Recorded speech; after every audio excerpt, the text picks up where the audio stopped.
outpost that we were at, and we started patrolling back to the base, and we got QRF, which is Quick Reaction Force, to come pick us up. We got off of that, or we got onto the truck, and not even a couple minutes later, we got hit by a roadside bomb, and I blacked out for a little less than 10 minutes, and during that time, they had cordoned the area off, which is where they, go around and make sure there's no other threats. And, they assess everything. And during that time, they got me and the other guys that were wounded, got us up, and they got us back to the firm base. And no kidding, this is the way the Marine Corps worked back then.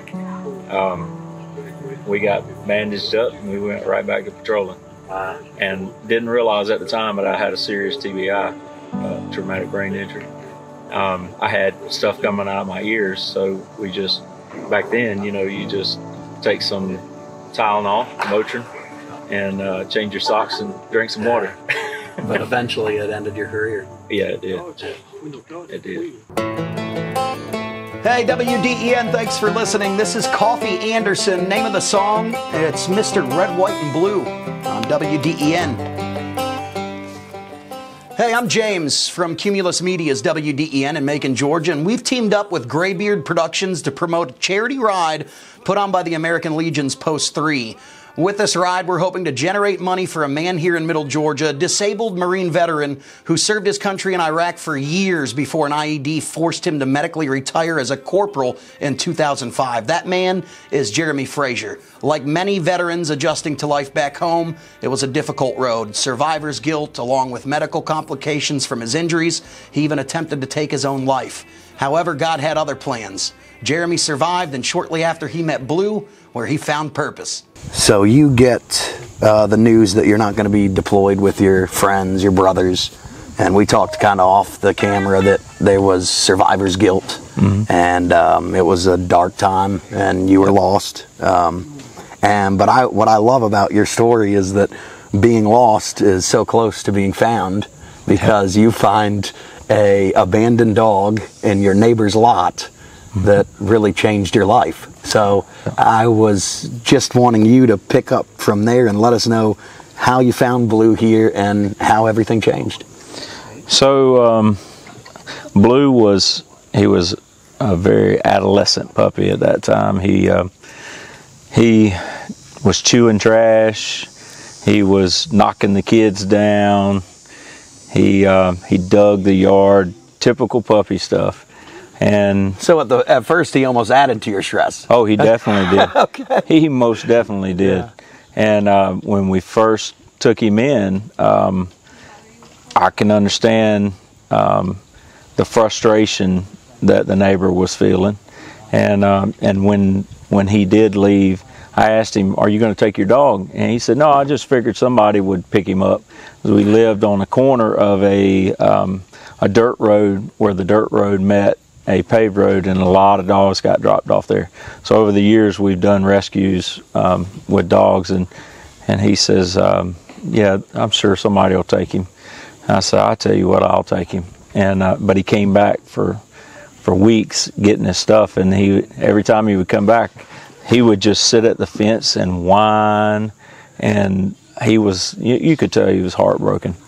And so the first couple of weeks, my daughter was so scared of him because he kept knocking her down. He was so playful, and he was such a big dog that you couldn't do anything with him. And it all kind of changed when I decided. I tried to give him away a couple times, and everybody said, "Hey, he's too playful. He's tearing the house up. I'm gonna have to give him back." And that was the agreement. If he's too much for you, bring him back. Do not take him to the pound. Just bring him back. So, yeah. And then, so what? I guess Blue being unruly led you to look into training dogs. Well, or how'd that start? So me and my wife went on a marriage retreat to Alaska with Operation Heal Our Patriots as part of Samaritan's Purse. And about the same time, we had been in ministry for almost 10 years, going on 10 years, and my health had been declining. And I told my wife, I said, you know, the doctors had all recommended, hey, you know, if you go to sleep at nighttime, the audiologist said, you probably won't hear the alarm going off if you have a fire. And I'm kind of worried, you know, that's one concern. The other concern was the cardiologist and neurologist. They both said, hey, with your condition, you're having too many falls, and you could really use a dog for mobility to kind of stabilize you. If you're not going to use the wheelchair we provided for you, because I'm young and I don't want to be in a wheelchair. Sure. And so they said, if you're not going to use the tools that we provided for you, maybe you should look into a service dog. And so, and then the cardiologist also said, man, I've heard of people having good success with a dog alerting for blood pressure spikes and having real low blood pressure, and then also having really low. So I have a pacemaker and a defibrillator, so my heart rate drops real low and it goes really high. And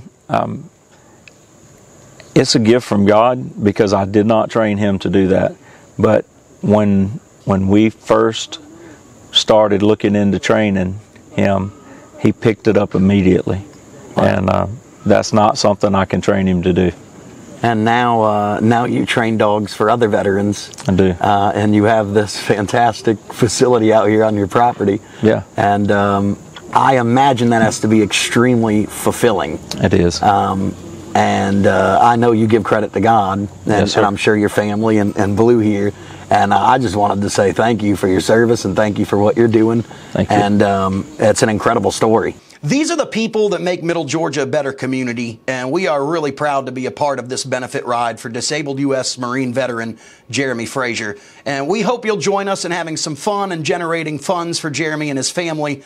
It is a dice run, short escorted ride through the country, October 23rd. Ride starts at Harley-Davidson of Macon with registration at 9 a.m. Kickstands go up at 11 a.m. It's $20 per rider, $10 per passenger, and we do have an after party. And whether you ride or not, we invite you to come out to Sardis Herd Funeral Home. Middle Georgia's best party band, the Calibers, will be there. We have got raffles, door prizes, lunch. I'll be riding. I know Graybeard is going to be there as well. And come on out and help support U.S. Marine veteran Jeramie Frasure.